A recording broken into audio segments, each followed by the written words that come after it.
WhatsApp everyone, welcome back to the channel. तो guys मुझे पूरी उम्मीद है कि आप लोग की CUET की प्रिपरेशन अच्छी चल रही होगी और आप लोगों ने वो सभी टॉपिक्स जो आपके क्लास 12th में आपने पढ़े थे, हमने अकाउंटेंसी, बिजनेस स्टडीज, इकोनॉमिक्स, सभी टॉपिक्स कवर करे थे, वो सब अच्छे से प्रिपेयर करे होंगे। बट अभी बारी आ गई है उन सभी टॉपिक्स को करने की जो हमने क्लास 12th में नहीं करे। यानी बहुत सारे ऐसे टॉपिक्स हैं, जैसे अकाउंटेंसी में NPO है, रिडेम्पशन ऑफ डिबेंचर्स हैं, देयर आर सर्टेन टॉपिक्स जो आपने क्लास 12th में नहीं करे बट वो हमारे CUET में आ रहे हैं। तो आने वाले 10 दिन में मैं आप लोगों को वो सभी टॉपिक्स करा दूंगा जो आपके क्लास 12th में आपने नहीं पढ़े। तो साथ साथ करते चलना, साथ साथ ही तैयार कर लेना, और इनके मैं MCQs भी आपको साथ साथ ही करवा दूंगा। तो आपकी तैयारी बहुत अच्छे से हो जाएगी, क्योंकि क्लास 12 तो हमने कर लिया। अब तुम्हें इन छोटे छोटे चीज़ों में बहुत प्रॉब्लम्स आ रही थी, तो यार तुम्हारी प्रॉब्लम है तो मेरा सॉल्यूशन तो बनता है ना। चलिए जल्दी से लेट्स बिगिन।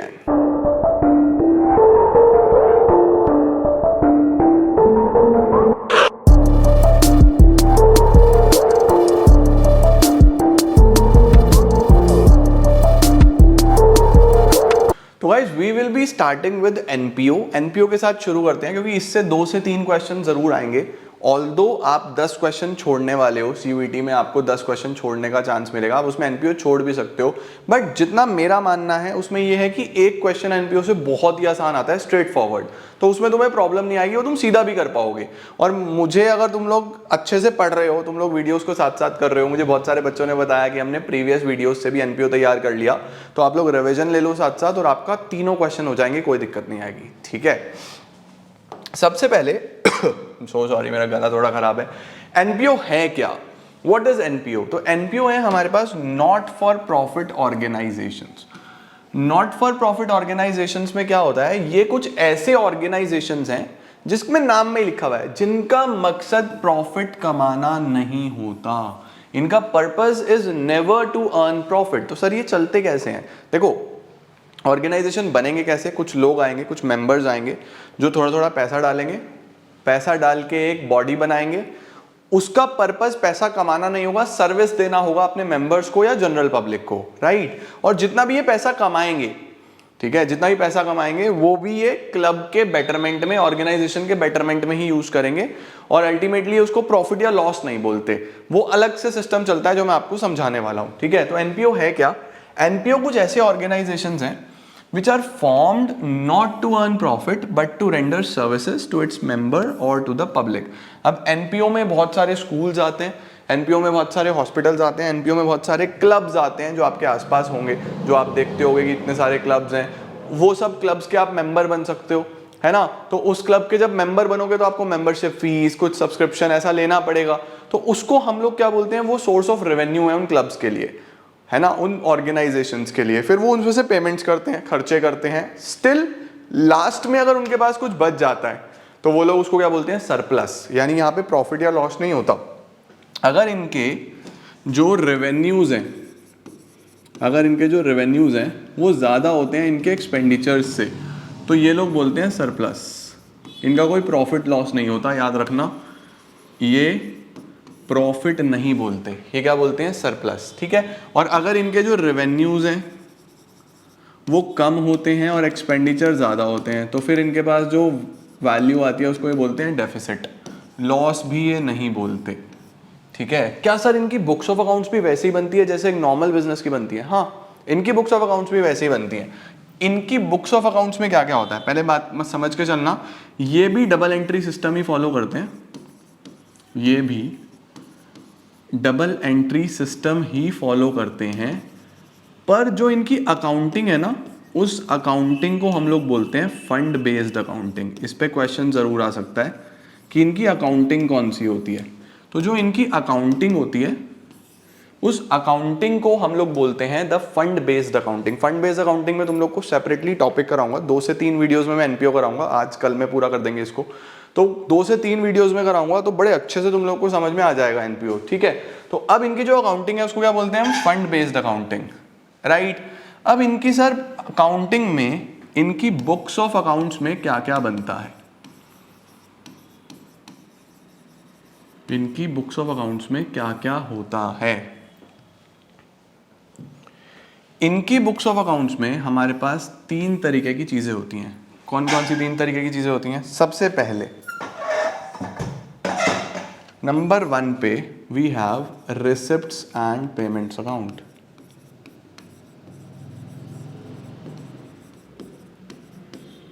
ठीक है।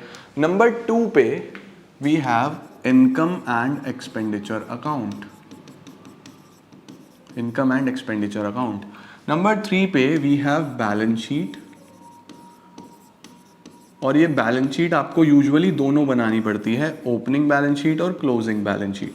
सर क्या इतना बड़ा क्वेश्चन आएगा? नहीं, बट मैं तुम लोग को बेसिक समझा रहा हूँ। बेसिक आते होंगे तभी आप छोटा सा क्वेश्चन कर पाओगे। हमेशा याद रखना, आप CUET क्रैक करना चाहते हो, इस तरीके के एग्जाम्स में concept is always over and above the number of questions you do. Conceptual clarity जितनी ज्यादा होगी उतना ईजी होगा तुम लोग के लिए इसको क्रैक करना। ठीक है, मैं हर चीज तुम लोग को बताने वाला हूँ। अगले 10 दिनों में एक एक चीज तुम्हें क्या करनी है, कैसे करनी है, मॉक्स कितने देने हैं, किस तरीके से देने हैं। ऑल्दो मैंने आप लोग को पहले भी बताया हुआ है कि फॉर योर प्रैक्टिस आप oswal.io के प्लेटफॉर्म पे जाके क्वेश्चन सॉल्व कर सकते हो। oswal.io, इस प्लेटफॉर्म पे जाके आप लोग अपना टेस्ट दे सकते हो, अलग अलग क्वेश्चंस प्रैक्टिस कर सकते हो। 12th में भी आपने इस प्लेटफॉर्म को यूज़ किया था, और उसके साथ साथ आप बुक्स भी ओसवाल की यूज़ कर सकते हो, जो मैंने आपको पहले भी बताई थी। Like this is for accountancy, ये हमारी ओसवाल की ही किताब है, जिसके अंदर चैप्टर वाइज आपको हर चीज़ दी हुई है। NTA के हिसाब से बनी हुई है, ऑनलाइन प्रैक्टिस के लिए लिखा हुआ है oswal.io। QR कोड स्कैन करके आप सीधा कर सकते हो। तो ओसवाल गुरुकुल की जो बुक्स हैं, ठीक है, चाहे वो अकाउंटेंसी हो, BST हो, इकोनॉमिक्स हो, जनरल टेस्ट हो, इंग्लिश हो, कोई भी आपको किताब लेनी है तो आप जाके मार्केट से ले सकते हो, या फिर मैं इनका लिंक जो है वो भी डिस्क्रिप्शन में दे दूंगा, वहां से भी ले सकते हो। प्रैक्टिस करने के लिए बेस्ट मटेरियल आपको चाहिए, राइट? तो प्रैक्टिस करके चलो, आपको बढ़िया सारी चीजें कवर हो जाती हैं। और कॉन्सेप्चुअल क्लैरिटी रखो। कॉन्सेप्चुअल क्लैरिटी हो गई, टेक्स्ट बुक कर ली, ओसवाल के क्वेश्चंस निकाल लिए, क्योंकि चैप्टर वाइज थ्योरी कवर करता है पूरा का पूरा, NCERT कवर करता है, क्वेश्चंस निकाले, done, you are all set. ठीक है, तो फोकस करो कॉन्सेप्चुअल क्लैरिटी पे, प्रैक्टिस पे, यहाँ पे जाके टेस्ट दे दो, सिंपल, सही है। बाकी मैं अपने भी मॉक टेस्ट, जैसे मैंने तुम्हें बोर्ड्स में पेपर बना के दिए थे ना, अकाउंट्स का, BST का ही होगा, वैसे CUET के लिए भी अपने भी मॉक टेस्ट बना के दूंगा, टेंशन मत लेना। ठीक है, एक बार तुम सिलेबस खत्म कर लो। देखो, रिसेप्शन पेमेंट अकाउंट आता है, इनकम एक्सपेंडिचर आता है, बैलेंस शीट आता है। Okay, now what is reception payment account? Reception payment account क्या है? देखो, जैसे किसी नॉर्मल बिजनेस के लिए कैश बुक होती है ना, कैश बुक जिसमें कैश और बैंक का दोनों कॉलम्स होते हैं, किसी भी नॉर्मल बिजनेस के लिए जैसे कैश बुक होती है ना, वैसे ही इनके लिए रिसेप्शन पेमेंट अकाउंट होता है। अब याद करो कैश बुक कैसे बनता था, किस तरीके से कैश बुक बनाया जाता था। देखो ऐसे होता था, ये हमारा कैश बुक है, ठीक है। अब कैश बुक का नेचर क्या होता है? कैश बुक का नेचर होता है एक रियल अकाउंट। अगर रियल अकाउंट है, सही है, इस अकाउंट का नाम क्या है यहाँ पे? Reception payment account. तो क्या चलता है रूल यहाँ पे? रियल का रूल क्या है? Debit what comes in, credit what goes out. कुछ आया तो डेबिट, कुछ गया तो क्रेडिट, है ना। तो डेबिट में मैं क्या लिखने वाला हूँ? रिसिप्ट्स, अमाउंट, और क्रेडिट में क्या लिखते हैं हम यहाँ पे? सारे पेमेंट्स, अमाउंट, ठीक है। तो रूल क्या है? Debit what comes in, credit what goes out. आए तो डेबिट, जाए तो क्रेडिट। तो रिसेप्शन पेमेंट अकाउंट में कुछ भी आएगा तो इधर आएगा, और पेमेंट होंगे तो इधर होंगे, ठीक है। दूसरी बात बच्चों याद रखना कि ये जो रिसेप्शन पेमेंट अकाउंट है, ये कौन से बेसिस पे बनता है? कैश बेसिस पे बनता है। दो तरीके की अकाउंटिंग होती है बेटा, एक होती है कैश बेसिस ऑफ अकाउंटिंग, एक होती है एक्रूअल बेसिस ऑफ अकाउंटिंग।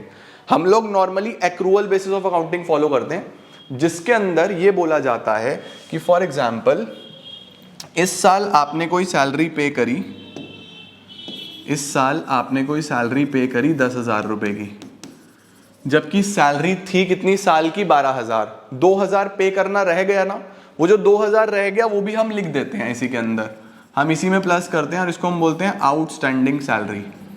ऐसा ही करते हैं, जो देना रह गया वो भी प्लस करो और लिख दो। अल्टीमेटली कैश का जो आउटफ्लो है वो सिर्फ 10,000 का हुआ, वो सिर्फ इसका हुआ। ये 2,000 हम लिख देते हैं क्योंकि ये इसी पर्टिकुलर ईयर का खर्चा है। सिमिलरली अगर आपको कोई इनकम आनी है, फॉर एग्जांपल आपको कमीशन आनी है, कमीशन रिसीव्ड आपको कितनी है अभी? 9,000। आनी कितनी थी 12,000, तो आप क्या करोगे, आप यहाँ पे प्लस कर दोगे एक्रूड के नाम से कि भैया कुछ कमीशन एक्रूड है मेरी जो मिलनी है, जब मिल जाएगी, लेकिन साल का मैंने 12 पूरा कर दिया।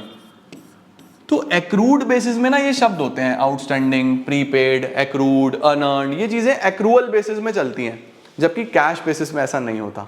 कैश बेसिस क्या बोलता है, कैश बेसिस बोलता है हमें मतलब नहीं है भैया, हमारे को ये बताओ कितना पैसा आया। अगर मैं कैश बेसिस लूंगा ना तो बस मैं सैलरी लिखूंगा 10,000, मैं ये लिखूंगा ही नहीं। यहाँ पे मैं कमीशन लिखूंगा 9,000, मैं ये लिखूंगा ही नहीं। कैश बेसिस ये बोलता है कितना पैसा आया या कितना पैसा गया, है ना। ऑल्सो जो एक्रूअल बेसिस होता है, जो एक्रूअल बेसिस होता है, ये एक्रूअल बेसिस बच्चों डिफरेंशिएट करता है कि रेवेन्यू एक्सपेंडिचर अलग है, कैपिटल एक्सपेंडिचर अलग है, रेवेन्यू रिसिप्ट अलग है, कैपिटल रिसिप्ट अलग है। एक्रूअल बेसिस जो है ना वो अलग अलग करता है ना। लेकिन जो कैश बेसिस है, कैश बेसिस बोलता है हमारे लिए सब एक है, बस ये बताओ इनफ्लो कितना हुआ और आउटफ्लो कितना हुआ, बस सिर्फ ये बताओ, है ना। तो यहां पे देखो इन दोनों के मैं तुम्हें एक एग्जांपल और देता हूं, तुम लोग को एकदम क्लैरिटी आ जाएगा। एक्रूअल बेसिस में सपोज आपने सैलरी पे करी, फॉर एग्जांपल देखो जैसे पैसा गया, आपने सैलरी पे करी, तो आप सैलरी पेड को एक्सपेंडिचर बोलते हो। और अगर आपने एसेट्स बाय करा, एसेट परचेज्ड, तो आप इसे एक्सपेंडिचर में नहीं लिखते, आप इसको बैलेंस शीट में एसेट में लिखते हो। आपने इसको कभी P&L अकाउंट में नहीं लिखा। करते हैं या नहीं करते हैं ऐसा? अगर सैलरी पे करा तो सैलरी तो आएगा P&L के डेबिट में, प्रॉफिट एंड लॉस के डेबिट में, लेकिन अगर कोई एसेट खरीदा तो वो P&L में नहीं आएगा, वो तो बैलेंस शीट में जाएगा। सर ऐसा करते हो ना, यही करते हो आप ट्रीटमेंट। तो ये क्यों है? क्योंकि एक्रूअल बेसिस बोलता है कि ये रेवेन्यू एक्सपेंडिचर है, कैपिटल एक्सपेंडिचर है। रेवेन्यू एक्सपेंडिचर अलग है, कैपिटल एक्सपेंडिचर अलग है। कैश बेसिस क्या बोलता है, हमें नहीं पता। दोनों तरफ से पैसा गया, चाहे तुम सैलरी पे करो, चाहे तुम एसेट खरीदो, मेरे लिए तो आउटफ्लो है, मैं तो यही लिखूंगा, मैं अलग अलग करता ही नहीं। तो जो हम ये बना रहे हैं ना reception payment account, reception payment account cash basis follow करता है। कैश बेसिस फॉलो करने का क्या मतलब है? कैश बेसिस फॉलो करने का मतलब है कि इसको फर्क नहीं पड़ता कि आपके पास से क्या आ रहा है या क्या जा रहा है, आप सैलरी पे कर रहे हो या एसेट खरीद रहे हो, इसके पास से तो आउटफ्लो है, समझे। तो कोई भी पैसा आए तो इधर सबसे पहले क्या लिखूंगा मैं, बैलेंस ब्रॉट डाउन। सबसे पहले तो बैलेंस ब्रॉट डाउन, कैश का अलग, बैंक का अलग, ठीक है। उसके बाद आपको कोई भी इनकम आए तो इधर ही लिखनी है आपको। फॉर एग्जाम्पल कोई डोनेशन आ गया, इसके अलावा सब्सक्रिप्शन हो गया। सब्सक्रिप्शन क्या होता है? क्लब का मेंबर बनने के लिए आपको सब्सक्रिप्शन देना पड़ता है, मंथली या एनुअली, जो भी है। सब्सक्रिप्शन आ गया, कोई डोनेशन आ गया। उसके अलावा कोई एसेट बेच दिया आपने, सेल ऑफ एसेट, वो भी इधर आ गया। सेल ऑफ न्यूज़पेपर, वो भी इधर आ गया, है ना। तो कोई भी रिसिप्ट है वो इधर आएगी। अब कोई भी एक्सपेंडिचर है वो इधर आएगी, चाहे आप सैलरी पे कर दो, चाहे आप वेजेस पे कर दो, चाहे आप एडवर्टीजमेंट का खर्चा कर दो। ऑल्दो एनपीओस का कोई एडवर्टीजमेंट नहीं होता है, मैं वैसे ही आपको समझाने के लिए बोल रहा हूँ। चाहे आप एसेट खरीद लो, है ना, एसेट खरीद लो, न्यूज़पेपर खरीद लो, न्यूज़पेपर को ऑल्दो मिसलेनियस बोलते हैं। कुछ भी पैसा जाएगा, इफ देयर इज आउटफ्लो तो इधर आना है, ठीक है या नहीं है। अब आपको सिंपली इन सब का टोटल करना है, यहाँ पे टोटल आ जाएगा, इस टोटल में से ये सब माइनस कर देना, तो यहीं पे आपका बैलेंस निकल आएगा। बैलेंस कैरिड डाउन, कैश और बैंक, एक का हमेशा गिवन होगा, दूसरे का निकालना पड़ेगा अगर दोनों दिए हुए हैं। ये आपका टोटल हो जाएगा। This is what reception payment account is. Very simple. Real account का रूल फॉलो करना है, जितना भी पैसा आ रहा है सब इधर, जितना भी पैसा जा रहा है सब इधर। इसके अंदर एक चीज इंपॉर्टेंट है, वो याद रखना, इसके अंदर कोई भी, it never records any non cash transaction, इसके अंदर कोई भी नॉन कैश ट्रांजैक्शन नहीं आती। सर नॉन कैश ट्रांजैक्शन का मतलब डेप्रीसिएशन हो गया, कोई प्रोविजन बनाना हो गया, वो सब चीज़ें इसमें नहीं आती, ठीक है, वो सब इसमें नहीं आएगा, सिर्फ और सिर्फ कैश ट्रांजैक्शंस, क्योंकि वो है ही कैश बुक ना, कैश बुक है ना, वो कैश बुक है तो सिर्फ वो रिकॉर्ड होगी, बाकी कोई भी चीज़ रिकॉर्ड नहीं होगी। ओके, इस चीज़ का खास तौर पे ध्यान रखना, इसका स्क्रीनशॉट ले लो। और ये कौन से बेसिस पे बनता है ये आपको याद रखना है, this is always prepared on cash basis only. Perfect हुआ, रिसेप्शन पेमेंट अकाउंट समझ में आ गया, बहुत सिंपल सा है कि जितना भी पैसा आया वो इधर गया तो इधर, reception payment account. Okay, now let's talk about income and expenditure account. अब बात करते हैं इनकम एंड एक्सपेंडिचर की। सर इनकम एंड एक्सपेंडिचर कैसे बनेगा? इनकम एक्सपेंडिचर इसी से बनेगा, यूजुअली ये गिवन होता है, रिसेप्शन पेमेंट गिवन होता है, इससे हमें इनकम एंड एक्सपेंडिचर बनाना होता है कि इतना पैसा आया, इतना पैसा गया, अब आप क्या करोगे। तो याद रखना, income and expenditure is very similar to profit and loss account of a profit seeking entity. कोई भी एंटिटी जो प्रॉफिट सीकिंग है, जो पैसा कमाती है, उसका जैसा P&L होता है ना, प्रॉफिट एंड लॉस अकाउंट, वैसा ही इनका इनकम एंड एक्सपेंडिचर अकाउंट होता है। अब प्रॉफिट एंड लॉस अकाउंट किस बेसिस पे बनता है? याद रखेंगे, प्रॉफिट एंड लॉस अकाउंट बच्चों एक्रूअल बेसिस पे बनता है, ये कैश बेसिस पे नहीं बनता। ये किस बेसिस पे बनता है? एक्रूअल बेसिस पे बनता है। अब एक्रूअल बेसिस को समझने के लिए आपको कुछ छोटी सी चीज़ें समझनी पड़ेंगी जो मैं आपको समझाना चाहता हूँ। देखो, एक्रूअल बेसिस क्या बोलता है कि अगर आपके पास से कभी भी आउटफ्लो होगा पैसे का, यहाँ से तुम्हारा जो माइंडसेट है ना वो एकदम वाइडन अप हो जाएगा और तुम लोग समझोगे कि अरे यार ये चीज़ भी तो थी, ये कॉन्सेप्ट भी तो था, है ना। देखो, ये एक्रूअल कॉन्सेप्ट ये बोलता है कि भैया आपके पास से जब भी आउटफ्लो होगा तो आउटफ्लो दो तरीके से हो सकता है। पैसा जा रहा है ना, मैं एक खर्चा करता हूँ, मैंने सैलरी पे करा, मैंने वेजेस पे करा, मैंने कमीशन पे करा, मैंने एडवर्टीजमेंट पे खर्चा करा, मैंने ऑडिट फीस पे करी, मैंने इस तरीके का कोई भी खर्चा करा, दिस इज एक्सपेंस, हम इसको खर्चा मान के चलते हैं। लेकिन अगर मैंने एसेट खरीदा, एसेट परचेज्ड, मैंने लैंड खरीदा, मैंने बिल्डिंग खरीदा, मैंने फर्नीचर खरीदा, इस पे मुझे लॉन्ग टर्म बेनिफिट मिलता है ना। अल्टीमेटली दोनों में पैसा जा रहा है, इसमें भी पैसा जा रहा है, इसमें भी पैसा जा रहा है। रिसेप्शन पेमेंट अकाउंट इन दोनों में डिफरेंशिएट ही नहीं करता, वो बोलता है पेमेंट है, दोनों ही पेमेंट है, पेमेंट में लिखो।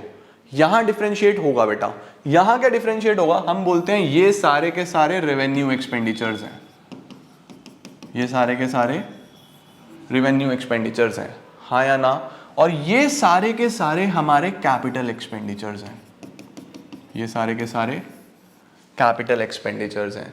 इसका मतलब बेटा जो रेवेन्यू एक्सपेंडिचर है वो कहां पे रिकॉर्ड करते थे आप? P&L के डेबिट साइड में। अभी P&L नहीं बोलोगे, इनकम एंड एक्सपेंडिचर बोलोगे। कैपिटल एक्सपेंडिचर आप कहां लिखते थे? बैलेंस शीट में, एसेट्स में। इसका एक बड़ा सीधा सा फंडामेंटल है, पहले इसका स्क्रीनशॉट ले लो फिर मैं तुम लोग को और क्लैरिटी देता हूं। बड़ा सीधा सा फंडामेंटल है बच्चों कि अगर आप लोगों को रिसेप्शन पेमेंट अकाउंट दिया हुआ है, फॉर एग्जांपल ये आपका रिसेप्शन पेमेंट अकाउंट है, इस रिसेप्शन पेमेंट अकाउंट में जितनी भी यहां पे पेमेंट्स हैं, जितनी भी यहां पे पेमेंट हैं, जो भी आपने यहां पे पेमेंट लिखी हैं, उन पेमेंट की दो ही जगह हो सकती हैं, या तो वो इनकम एंड एक्सपेंडिचर में रिकॉर्ड होंगी,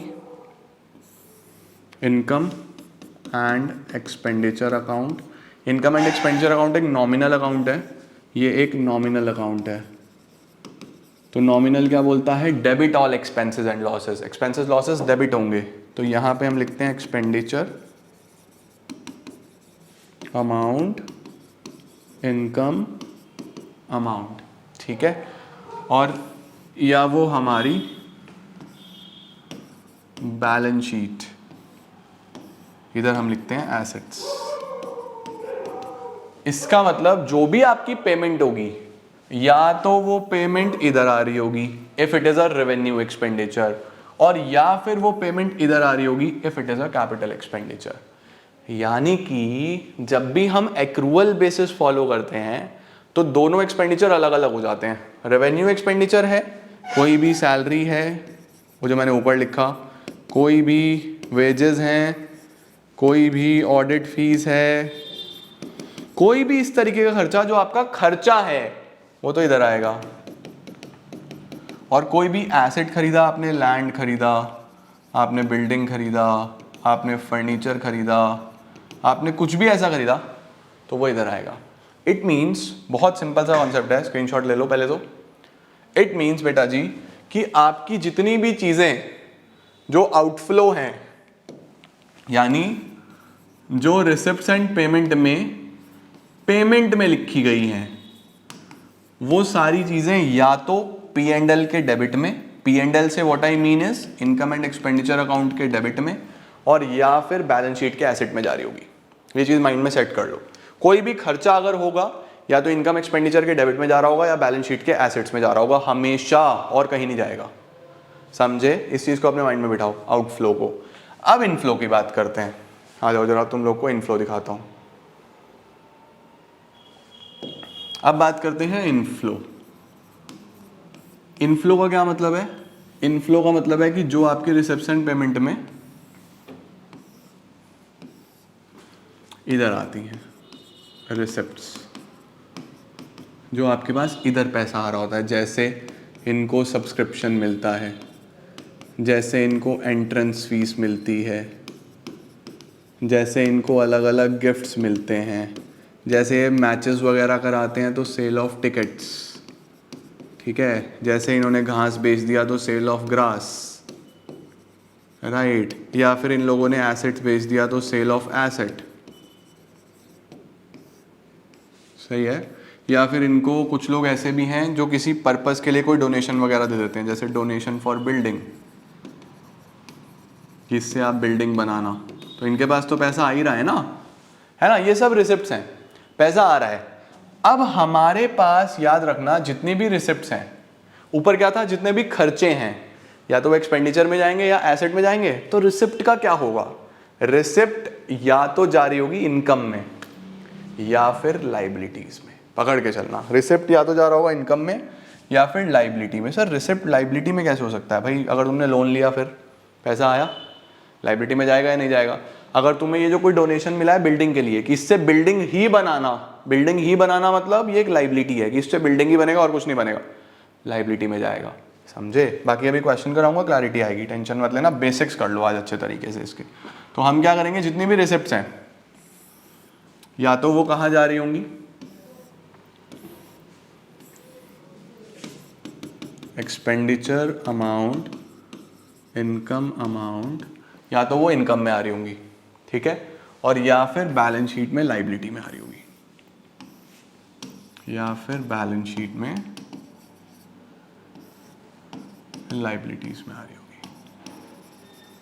आज मैं आप लोग को बस बेसिक्स करा रहा हूँ एकदम क्लैरिटी के लिए, ठीक है। तो जितनी भी रिसिप्ट्स हैं, या तो वो यहाँ से इनकम में आती होंगी, देखो इधर डेबिट है तो इधर क्रेडिट में आएंगी, और या फिर वो यहाँ लाइबिलिटी में आ रही होगी। अगर वो एक रेवेन्यू रिसिप्ट है, जिसको हम बोलते हैं एक नॉर्मल रिसिप्ट, रोज रोज होने वाली, तो इनकम में आ जाएगी। If it is a capital receipt, कोई ऐसी रिसिप्ट है जो कभी कभी आने वाली है, नॉन रिकरिंग नेचर की है, लोन हो गया, इसके अलावा कोई स्पेसिफिक लेवल की आपको लाइबिलिटी आ गई, कोई बिल्डिंग के लिए डोनेशन मिल गया, कुछ ऐसी चीज़, तो वो लाइबिलिटी में आ रही होगी। बेसिक चीज़ें समझे? ठीक है। तो सर आपने क्या क्या बताया अभी? आपने बताया कि रिसेप्शन पेमेंट अकाउंट एक रियल नेचर का अकाउंट है, ठीक है। इस रियल नेचर के अकाउंट में डेबिट व्हाट कम्स इन, तो डेबिट में सारी रिसिप्ट्स आ जाती हैं और क्रेडिट में सारे पेमेंट्स आ जाते हैं, इसीलिए इसको रिसेप्शन पेमेंट अकाउंट भी बोलते हैं। ये ऐसे बनता है, ठीक है। अब इस रियल नेचर के अकाउंट से जितनी भी चीज़ें हैं, अगर वो रिसिप्ट है तो रिसिप्ट या तो इनकम एंड एक्सपेंडिचर अकाउंट के इनकम में जाएगी और या फिर बैलेंस शीट की लाइबिलिटी में जाएगी। इस चीज़ को ध्यान रखना। और अगर वो पेमेंट है बच्चे, if it is a payment, तो पेमेंट या तो इनकम एंड एक्सपेंडिचर अकाउंट के एक्सपेंडिचर में जाएगी और बैलेंस शीट के एसेट्स में जाएगी। इस चीज़ का ध्यान रखना। ये बेसिक क्रक्स है जो मैंने आपको पूरा आज समझाया अभी तक। समझ गए? ठीक है। अब हम लोग थोड़ा सा आगे चलते हैं और हम समझते हैं कि एनपीओ के लिए कुछ मेजर आइटम्स कौन कौन सी हैं ऐसी कौन कौन सी चीज़ें हैं जो आपको एडजस्ट करने को आएंगी, यानी एनपीओ में ऐसी कौन कौन सी चीज़ें हैं जो आपको पता होनी चाहिए कि वेरी इंपॉर्टेंट। सबसे पहली चीज़ होती है बच्चे सब्सक्रिप्शन। सबसे पहली चीज़ क्या होती है? सब्सक्रिप्शन। यानी एनपीओ को सबसे पहले अगर कोई पैसा मिलता है तो वो सब्सक्रिप्शन होता है। सब्सक्रिप्शन क्या है? देखो, जैसे आप किसी भी ऑर्गेनाइजेशन का पार्ट बनना चाहते हो, आप अपने स्कूल का एग्जाम्पल ले लो। अगर आपको अपने स्कूल में बने रहना है तो आपको स्कूल में बने रहने के लिए 2 फीस देनी होती है। एक तो एडमिशन फीस जो आप शुरू में देते हो, बिल्कुल, उसके साथ आपको हर महीने मंथली फीस देनी होती है, देते हो ना, ताकि आप स्कूल की सर्विसेज ले पाओ।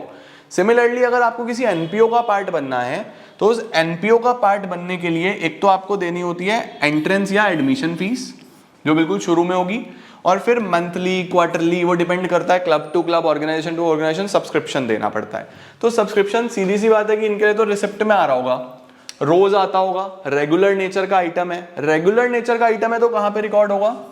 ये इनकम एंड एक्सपेंडिचर अकाउंट में, इनकम एंड एक्सपेंडिचर अकाउंट में इनकम में रिकॉर्ड होता है। ठीक है, याद रखेंगे, बैलेंस शीट में नहीं जाएगा क्योंकि ये रेवेन्यू नेचर का इनकम है। ओके, सही है। लाइफ मेंबरशिप फीस क्या होता है? लाइफ मेंबरशिप फीस होता है बच्चे की एक ही बारी में किसी ने पूरे जीवन भर का पैसा दे दिया कि मेरे से मंथली नहीं दिया जाता, मुझे बताओ पूरे जीवन का मेंबर बनना है, मुझे कितना पैसा दोगे? अब ऐसा तो 1000 में एक इंसान होगा, कोई नहीं देता। लाइफ मेंबरशिप होता है एक ही बारी में दे दिया। ये एक कंप्लीटली नॉन रेकरिंग नेचर की इनकम है, और किसी ने अगर लाइफ टाइम के लिए दे दिया तो क्लब की लाइबिलिटी बन गई कि उसको लाइफ टाइम सर्विसेज देनी पड़ेंगी। किसी ने अगर लाइफ मेंबरशिप दे दी तो क्लब की लाइबिलिटी है कि उसको लाइफ टाइम की सर्विसेज देनी पड़ेगी, और नॉन रेकरिंग भी है। तो ये हमारे पास बैलेंस शीट की लाइबिलिटी में जाती है। ये एक कैपिटल रिसिप्ट है, ये एक रेवेन्यू रिसिप्ट था। ठीक है, इसके बाद आता है बच्चे एंडोमेंट फंड। एंडोमेंट फंड क्या होता है? किसी ने अपनी प्रॉपर्टी गिफ्ट कर दी, किसी ने गिफ्ट में कोई एसेट दे दिया। अगर किसी ने गिफ्ट में कोई एसेट दिया, रोज रोज तो मिलता नहीं है, नॉन रेकरिंग नेचर की चीज है, राइट? तो ये गिफ्ट हो, एंडोमेंट फंड हो, ये सीधा आप हमेशा बैलेंस शीट की लाइबिलिटी में शो करते हो, since it is a non recurring thing. Capital receipt हम इसको मान के चलते हैं, ये हमारा बैलेंस शीट में जाता है लाइबिलिटी में। ये सब मिल रहा है तो आ रहा है रिसिप्ट्स में ही, रिसिप्ट्स एंड पेमेंट में तो सब रिसिप्ट्स में आ रहा है। ठीक है, अब रिसिप्ट्स एंड पेमेंट से हम कहां पे लिखते हैं? या तो इनकम एक्सपेंडिचर या बैलेंस शीट। पैसा आ रहा है तो या तो इनकम होगा या लाइबिलिटी होगा। तो ये इनकम है, ये लाइबिलिटी है, लाइबिलिटी है। Okay, admission fees, entrance fees, रोज ही कोई ना कोई क्लब का पार्ट बनता है, तो रोज ही कोई ना कोई एडमिशन फीस, एंट्रेंस फीस दे रहा है ना, डेली बेसिस पे रोज रोज मिल रही है, तो ये रेवेन्यू नेचर की पार्ट है। तो इनकम एंड एक्सपेंडिचर के इनकम साइड में इसको हम शो करते हैं, ये हमारे लिए एक रेवेन्यू रिसिप्ट है। Alright, donation. अब डोनेशन बच्चे 2 तरीके की हो सकती हैं, ध्यान रखना, जनरल या स्पेसिफिक। जनरल या स्पेसिफिक। अगर जनरल डोनेशन है कि कोई पर्पस नहीं है, बस एनजीओ को या एनपीओ को आपने डोनेशन दे दिया कि ठीक है यार ये डोनेशन रखो और कर लो जो करना है क्योंकि आप बहुत अच्छा काम कर रहे हो, तो डोनेशन आया तो इनको रोज रोज ऐसी डोनेशन मिलती रहती है, तो इनकम एंड एक्सपेंडिचर में इनकम में आ जाएगा। लेकिन अगर स्पेसिफिक डोनेशन हुआ, सर स्पेसिफिक डोनेशन का मतलब लाइक ऐसे हुआ कि डोनेशन फॉर हॉस्पिटल, आप इससे हॉस्पिटल ही बनाओगे, donation for school, donation for education, ऐसे दिया हुआ है, तो आप उस पैसे को कहीं और नहीं यूज कर सकते, तो ये आपकी लाइबिलिटी हो गई या नहीं हो गई? ये जो पैसा आया है ये टेंशन के साथ आया है कि इसको वहीं यूज करना, तो टेंशन के साथ आई हुई चीज ऑलवेज अ लाइबिलिटी, ये बैलेंस शीट के लाइबिलिटी में जाएगा। अभी क्वेश्चन कराऊंगा तो और क्लैरिटी आ जाएगी, लेकिन कौन सी चीज इनकम एक्सपेंडिचर में जाएगी, कौन सी लाइबिलिटी में जाएगी, ये आज समझ के लिख लेना अपने पास सारी चीजें, ठीक है। लेगेसी, लेगेसी क्या होता है? लेगेसी होता है बच्चों जब कोई अपनी संपत्ति अपने विल के थ्रू ट्रांसफर करता है। किसी ने वसीयत लिखी और अपनी सारी संपत्ति एनपीओ को दे दी। वसीयत समझते हो कि मेरे जाने के बाद ये प्रॉपर्टी इसकी होगी, वसीयत लिख देते हैं ना लोग। तो अब लेगेसी भी 2 तरीके की है। अगर लेगेसी जनरल दी हुई है तो फिर उसको इनकम एंड एक्सपेंडिचर में इनकम ले लो, लेकिन अगर लेगेसी भी स्पेसिफिक है, विद पर्पस दी गई है, तो फिर वो बैलेंस शीट की लाइबिलिटी में आएगा। इसके ट्रीटमेंट का ध्यान रखना, लेगेसी का ट्रीटमेंट थोड़ा सा कॉन्फ्लिक्टिंग है, तो यूजुअली जब सीबीएसई में भी आता था तो लेगेसी पे क्वेश्चन नहीं पूछता था, बट अभी मैं आपको क्वेश्चंस कराऊंगा तो मैं हर तरीके का लेगेसी का सवाल आपको दिखा दूंगा। लेगेसी भी 2 तरीके की याद रखना, general and specific. Sale of asset, अगर एसेट बेच दिया, अब एसेट बेच दिया तो क्या करोगे, हमारे पास से एसेट अगर मैंने सेल कर दिया, उस सिनेरियो में एक तो बैलेंस शीट के एसेट में से माइनस होगा उसका कॉस्ट प्राइस, ठीक है। जब एसेट बेचा तो बैलेंस शीट के एसेट में से कॉस्ट प्राइस माइनस हो जाएगा। ओके, अब सपोज 10,000 का एसेट था जो आपने 12,000 रुपए में बेच दिया, तो एक तो एसेट में से 10 माइनस होगा। अब प्रॉफिट कितना हुआ आपको, 2,000 का प्रॉफिट हुआ ना, तो अगर आपको प्रॉफिट हुआ तो वो तो इनकम एंड एक्सपेंडिचर में इनकम में लिख देना, और अगर लॉस हुआ तो वो इनकम एंड एक्सपेंडिचर के एक्सपेंडिचर साइड में लिख देना। ये याद रखना, एसेट में से माइनस करो, प्रॉफिट हुआ तो इनकम एक्सपेंडिचर के इनकम में, लॉस हुआ तो इनकम एक्सपेंडिचर के एक्सपेंडिचर में। कितने का बिका वो मत लिखना बिल्कुल भी, क्योंकि वो रिसिप्ट में जाएगा, वो तो रिसिप्ट में आएगा। 12,000 रुपये रिसिप्ट में आ रहे होंगे, आप क्या करोगे, 10,000 कॉस्ट में से माइनस करोगे बैलेंस शीट में, जो 2,000 का प्रॉफिट है वो इनकम एक्सपेंडिचर की इनकम में लिखोगे। इसको ऐसे दिखाया जाता है। सेल ऑफ न्यूज़पेपर नॉर्मल सी इनकम है, इनकम एंड एक्सपेंडिचर के इनकम साइड में आ जाएगा। Sale of newspaper is a normal income for you, ये इनकम एक्सपेंडिचर में इनकम में आ जाएगा। सेल ऑफ स्पोर्ट्स मटेरियल, अब स्पोर्ट्स मटेरियल भी नॉर्मल एक एसेट के तरीके से आप लोग ट्रीट करके सिंपली इसको कर सकते हो। इंपॉर्टेंट आता है पेमेंट ऑफ ऑनरेरियम।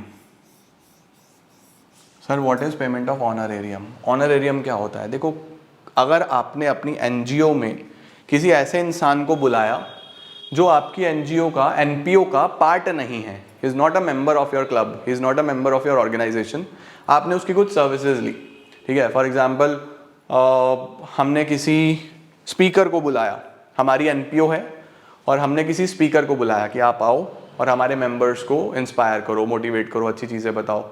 तो उन्होंने हमारे से कुछ लिया नहीं, since it is a NPO, उन्होंने हमारे से कुछ चार्ज नहीं करा, but still as a regard हमने उनको कुछ एक बेसिक फ्यूल का खर्चा या बेसिक कुछ इस तरीके का अमाउंट दे दिया, कुछ उनको रिगार्ड करने के लिए, ऑनर करने के लिए।